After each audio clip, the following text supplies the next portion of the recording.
Thank you, Mr. Speaker. I'm rising today on a point of order.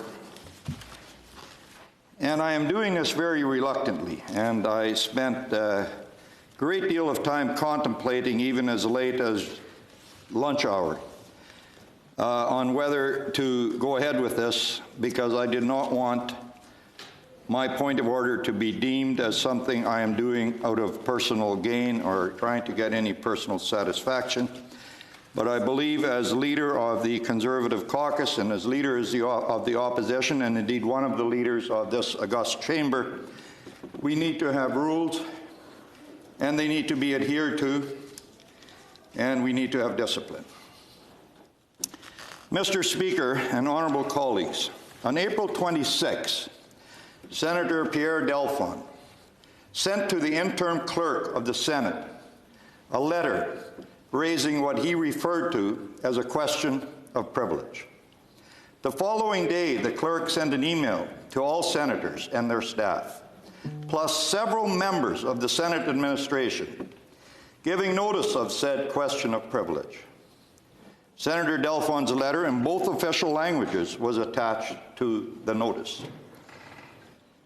Also on April 27, 2021, the National Post published an article from the Canadian Press entitled, and this is one of the reasons why I feel strongly that I need to defend my own caucus. The Canadian Press article was entitled, "Tory Senators Hold Up Start of Parliamentary Review on Assisted Dying." Let me begin, colleagues and Mr. Speaker, by highlighting the specific accusations Senator Delphond made against me personally. In his letter of April 26, Senator Delphond says, and I quote, "Specifically, Senator Plett refuses to identify a member from the Conservative caucus to join the Special Joint Committee and to sign a notice identifying all Senate members on the Special Joint Committee." He continues, "By withholding his signature on the notice to the clerk, Senator Plett is showing utmost disrespect for the Senate and its motion, for the House of Commons and its message, and for the content of Section 5 of the Act regarding the made review by a joint committee. These actions, impeding the Senate's basic functions, here, a critical review mandated by law could be conducted by Special Joint Committee."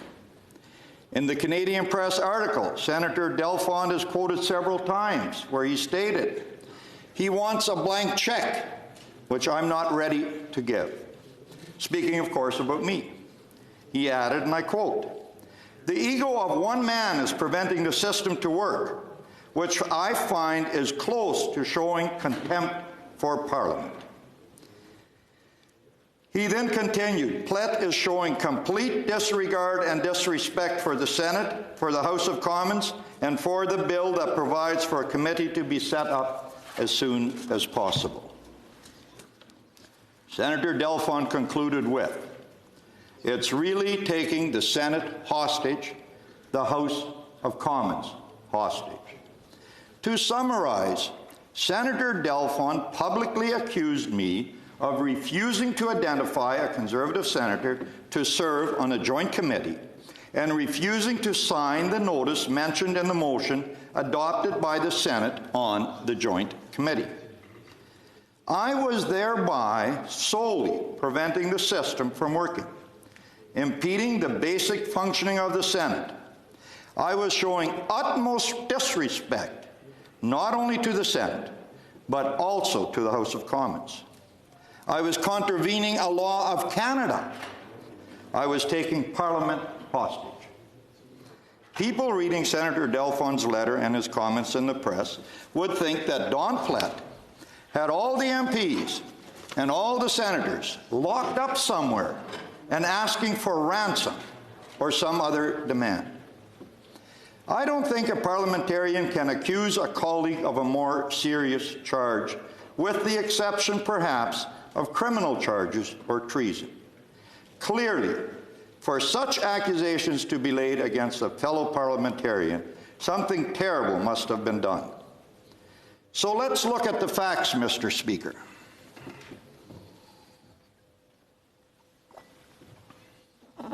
The facts are, on April 20th, 2021, the Senate adopted a motion to strike a special joint committee on medical assistance in dying. The motion contained the following section: that five senators, to be members of the committee be named after consultations and agreement between the leader of the government in the Senate, the leader of the opposition in the Senate, and the leader or facilitator of any other recognized party or recognized parliamentary group in the Senate, by means of a notice signed by the leader of the government in the Senate, the leader of the opposition in the Senate, and the leader or facilitator of any other recognized party or recognized parliamentary group in the Senate, and filed with the clerk of the Senate no later than the end of the day on April 23rd, 2021, with the names of the senators named as members being recorded in the journals of the Senate. You will note, Mr. Speaker, that the motion did not specify how the members of the committee would be chosen, other than by consultation and agreement between the leaders and facilitators. The motion did not indicate how many members of each group in the Senate were to be appointed, contrary to the motion passed by the House of Commons. The motion did not specify from which group the co-chair or the vice chair would come from, also unlike what the House did. It was clear for everyone who bothered to read the motion that these matters had to be negotiated and agreed upon by all groups. You will also note, Speaker, that the motion did not contain any mechanism in case the notice was not filed on April 23rd. Clearly, the government, when tabling the motion, did not think that April 23rd was such a crucial date. No one was to lose anything. The negotiations would continue. The leader of the government convened all leaders for a call to discuss these matters. We quickly arrived at an agreement. There would be two members from the ISG, one from each of the opposition, the CSG, and the PSG. There was another agreement. The Conservative member would be co-chair. Everyone on the call agreed. This was unanimous. We were following historical precedent and convention that since the House co-chair was from the government, the Senate co-chair would be from the opposition. As for the position of the vice chair, both the ISG and the PSG claimed that they should get it. All leaders agreed that the leadership of the ISG and the PSG would consult and come to an agreement between themselves, and the others would follow suit. Then, on Friday, April 23rd, before the deadline set in the motion, Senators Wu and Cordy sent a letter stating that since they had failed to reach an agreement on the vice chair position, they had decided to go back on the agreement and that the opposition was no longer guaranteed the position of co-chair. This, colleagues, this, Mr. Speaker, meant the entire agreement was negated, because that's what was discussed. It was one agreement. Two members of the ISG, one member of the Conservatives, one member of the PSG, one member of the CSG, and the Conservatives would get the co-chair. That was one agreement. Our negotiations were back to the starting point. The number of seats each caucus or group had was up in the air. So were the two positions of co-chair and vice chair. Senator Gold then decided that the notice had to be signed by all the leaders, would not be circulated. I did not refuse to sign a notice on Friday, April 23rd. Simply, I was not asked to sign an agreement on April 23rd. I was not asked to sign it because it was clear for all involved that the deal we had reached amongst leaders was unraveling. Senator Delfond was well aware of all of those facts when he wrote his letter the following Monday and gave his interview to the Canadian press.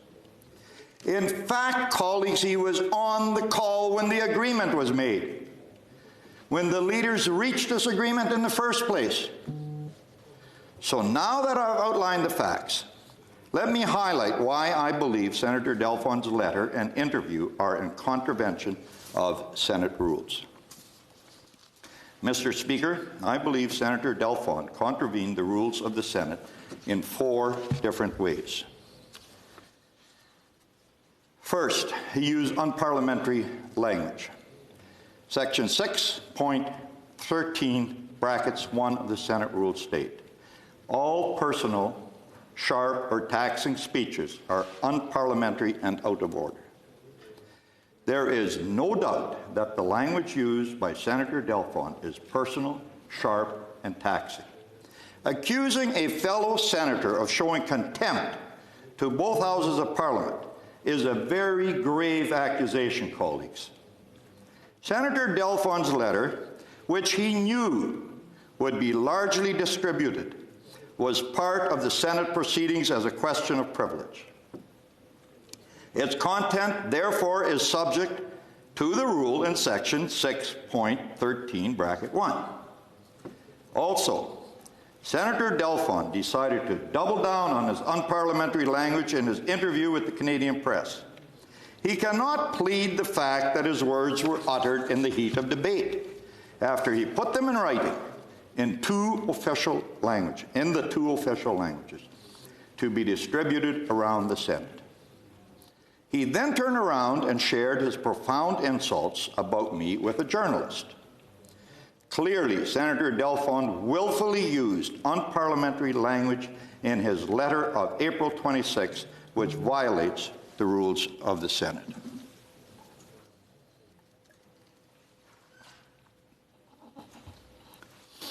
Secondly, Senator Delfond impugned motives to me. Mr. Speaker, allow me to quote you from a decision on a point of order by Senator Belmar on unparliamentary language, rendered on November 15, 2016.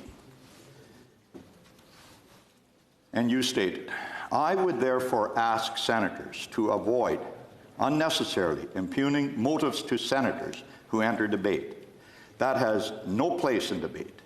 We are debating the substance of motions and bills, not what goes behind any particular senator's personal reason for doing it. This is precisely what Senator Delfond did.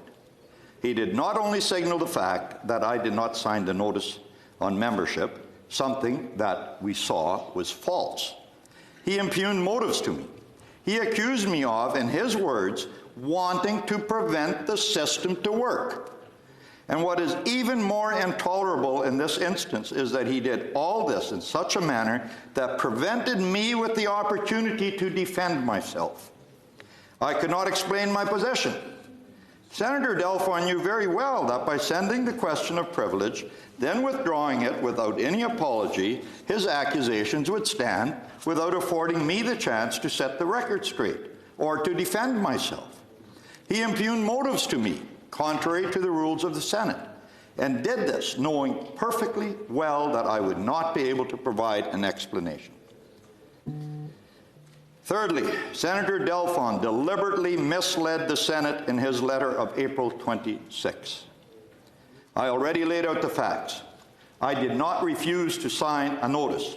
This notice was not circulated. Senator Delfond knew that when he wrote his letter, and he knew the reason the letter was not circulated was that two groups, including his own, reneged on a deal that they had made 2 days earlier. I repeat, Senator Delfond was part of the telephone conversation when all the groups agreed on how the committee was structured. He knew the deal, and he knew that some leaders did not honor their word. He knew Senator Gold decided not to circulate the notice. He knew that I did not refuse to give the name of the Conservative member on the Joint Committee. But Senator Delfond willfully decided to present to the Senate, via his question of privilege, a series of alternate facts that did not reflect the reality. He willfully misled the Senate, thereby breaching our rules. And finally, Senator Delfond used confidential information obtained in confidence, and this contrary to the duty of a senator to act in good faith. As I stated on April 20th, the motion of April 20th was essentially an invitation to leaders to negotiate the compensation of the Joint Committee.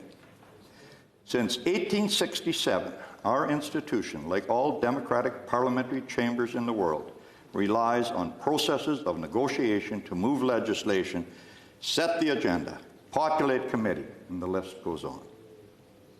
I have been negotiating matters in the Senate on behalf of the Conservative caucus for quite some time now, and I take my role very seriously. I try always to stick to my word. After the motion on the Joint Committee was adopted, I, like my other colleagues, negotiated in good faith. We reached a compromise. As I said, some leaders decided to go back on that deal. I was blindsided, just as the leader of the government was. And then out of the blue, I get accused of undermining a Senate process when essentially the rug was pulled out from under me and other leaders. The Senate business, colleagues, depends on behind-the-scenes negotiations that can be at times amicable, and at other times quite heated. But the beauty of the process, Speaker and colleagues, is that things can eventually be worked out in the end. Senator Delfond's question of privilege sets a dangerous precedent. Firstly, it uses private conversations among the leaders as fuel for personal attacks. Secondly, he wrongly accuses a senator of underhanded, dirty tactics that are unquestionably based on inaccurate information. There was an agreement. Some of the leaders reneged on that agreement. I, like Senators Gold and Tanis, insisted that the leaders honor their word. There was no abuse of process by me. One could suggest that there was an abuse of process when the leaders reneged on their agreement. However, as I said, we all worked it out in the end, as we always do. I wish to thank Senator Gold for the role that he played in getting us all back to the negotiating table. Chairing such a meeting requires much finesse. The fact that Senator Delfond has started a precedent of using these private conversations to attack a leader could severely undermine the business of the Senate. Each leader has to remain confident that their conversations will remain private unless agreed to otherwise. Mr. Speaker, I would ask you to reflect on your decision given on May 2nd, 2019 on a question of privilege pertaining to an agreement that was leaked to the media. To quote that decision, honourable senators know that private discussions about matters of concern to the Senate are invaluable to the proper functioning of this place. These exchanges may involve the government representatives of various caucuses or individual senators. Ours is a very human institution, and these informal consultations help create shared understandings as to the expected course of Senate business. They also provide clarity that may otherwise be lacking. I would submit, Mr. Speaker, that these same words apply to the matter at hand. As a Senate with 5 different groups, negotiations can be long and difficult. We need to know as leaders that what is discussed during these negotiations will remain confidential, and that our position can be outlined and opinions expressed freely without prejudice. Senator Delfond's question of privilege and interviews with the media on this matter are not helpful, and indeed are harmful to the Senate. By using confidential conversations that were part of a process set up by the leader of the government, Senator Delfond is endangering an already fragile equilibrium that we have in the Senate. We cannot expect this place to function if there is not a minimum level of trust and respect between all leaders. So, Mr. Speaker, to summarize, Senator Delfond breached our rules in 4 different manners.